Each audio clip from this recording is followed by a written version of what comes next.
Hi, my loves. Welcome back to the Starscartel channel. If you don't know, I am Star. The message I heard is they fight lust. The scripture comes from Proverbs 18. An unfriendly person pursues selfish ends and against all sound judgment starts quarrels. Fools find no pleasure in understanding but delight in airing their own opinions. When wickedness comes, so does consent, and with shame comes reproach. The words of the mouth are deep waters, but the fountain of wisdom is a rushing stream. It is not good to be partial to the wicked and so deprive the innocent of justice. Okay, so this message is God saying that it's like someone is having a battle with lust, okay? And you know it's a difference between lust and love. Lust is the physical, love is mental, emotional, and physical.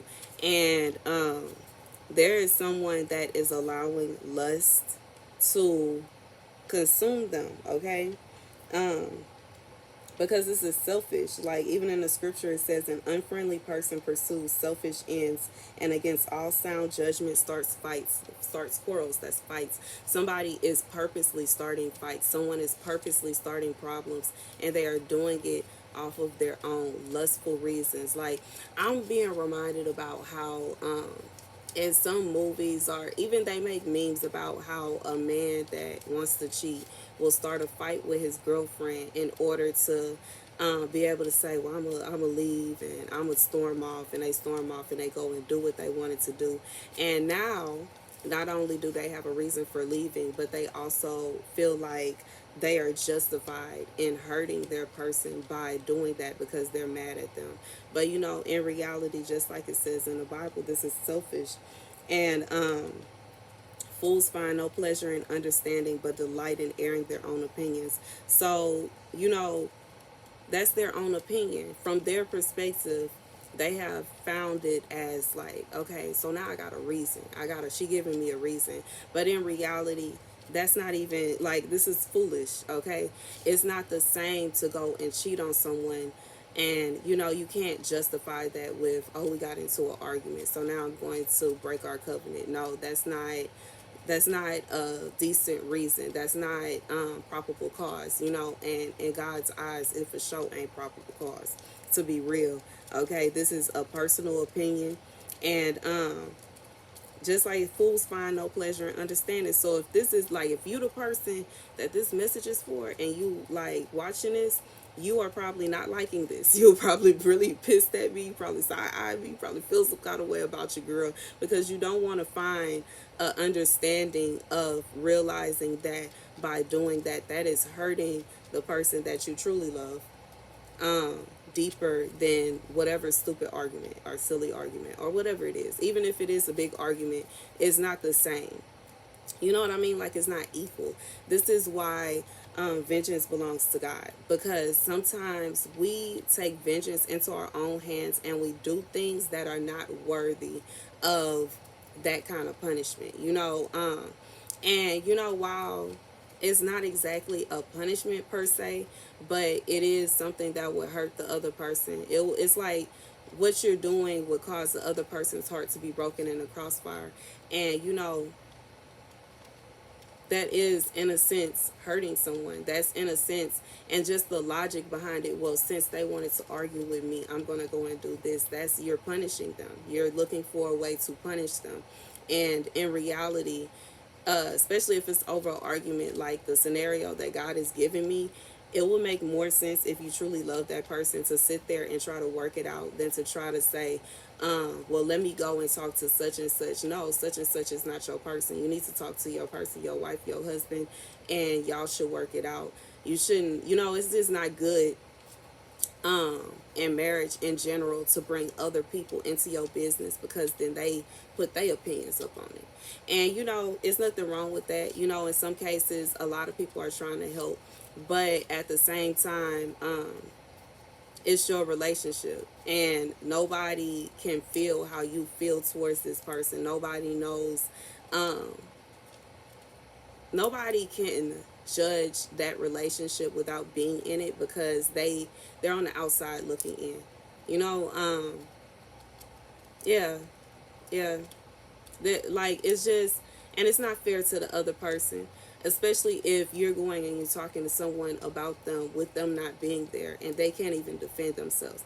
Then on top of that, you have to take into account, are these people that are like mutual, like they have no no connection with either one of you, or is this someone that's like, like me going and complaining about my husband to my mom? That's wrong, because my mom is, of course, I'm her daughter. Okay, so it's like, it's not fair, and it's kind of hitting below the belt in a relationship.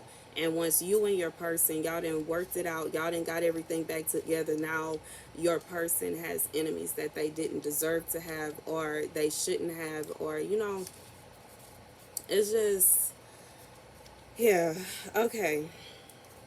When wickedness comes, so does contempt, and with shame comes reproach. So this is a warning for somebody. You are allowing your lust to cause you to have certain feelings that you shouldn't have, and God is saying that it is wicked what you are doing. It is wicked what is going through your mind, and if you act on those thoughts, it will bring you shame. It will bring you shame. Like, it's not sometimes we get stuck in this, like when we get excited about something, or when we're lustful, because lust doesn't always have to do with sex per se, even though this message is pertaining to that, but it can actually have to do with like lusting after a certain car or a certain purse, or like doing certain things like that, to where you be like, okay, I would just do anything to have it. I gotta have it, or I need it, I need it, I need it, I need it. And then you get it and it's like, okay, I had it now and I'm good. And I just feel like that's what will happen. And it's like, as soon as it happens, you are going to be filled with guilt. And it is not going to be worth the action. Like, it's not even worth it. And whomever is having these thoughts is thinking illogically. Okay, if that makes sense. Like, all logic has left the window. Just constant thinking about lust and how lust would be wonderful, and just completely forgetting about other details. Like somebody that would be married with kids, and they're just thinking, oh, I could just leave this woman for my wife and we're gonna fly off into the sunset, and they forget about how their kids are gonna feel about them, how their kids are gonna look at them. They forget about the families that know about the relationship and know about everything. It's just like complete. I hear embarrassment for somebody too, but you will feel shame. It will be a big guilt and shame. And then, especially if you're doing this to somebody that doesn't deserve it. Like, not only you know they don't deserve, but everybody knows they don't deserve it. Just utter shame. Like, it's just, I just feel like God is saying that for somebody, you need to think clearly about, and stop allowing your sexual organs to lead you, and allow your mind, because in some cases you could actually be dealing with somebody that puts some kind of oil on them, because people can do that, put certain perfumes or do certain things, and yeah, that it's even a thing where someone can have like a oil on their hand and they can like touch you. And I just feel like somebody is not thinking logically. It's reminding me of just relationships. My last relationship, where I kept going back to just pure nonsense. I knew it was nonsense, everybody knew it was nonsense, but I insisted. And it's just like, I just feel like it's like that for somebody. Like, you are basically driving your own car into a wall and you don't care. And it's like, God is like, hello, okay, wake up. Like, hello, do you see? Like, what are you doing? What are you doing? Are you even thinking about this? Um, okay. Last but not least, it is not good to be partial to the wicked and so deprive the innocent of justice. So, whoever this is, I feel like lusting after somebody that has hurt you, somebody that they are pure wicked, and you are justifying it as, well, I'm being good to this person, but God is saying, but you know that person is wicked, and by you also know by you being good to this person, you are depriving another person who has done no wrong of their justice, because it's not a justified connection. And, I know some people may get mad at me, but I don't keep in contact with my exes, especially in a relationship. And I'm married now. I have no reason to do that. And I just feel like it's disrespect to the person that you're with for you to feel as though you have to keep that connection. You have to move on with your life. And sometimes it can be hard. Sometimes it can be stressful. Sometimes it can be emotional. But if you care about that relationship, you wouldn't even give somebody the opportunity, the option to destroy your new relationship. And by maintaining a friendship with somebody that you have been intimate with, is like, it's just like a ticking time bomb, honestly. Okay. And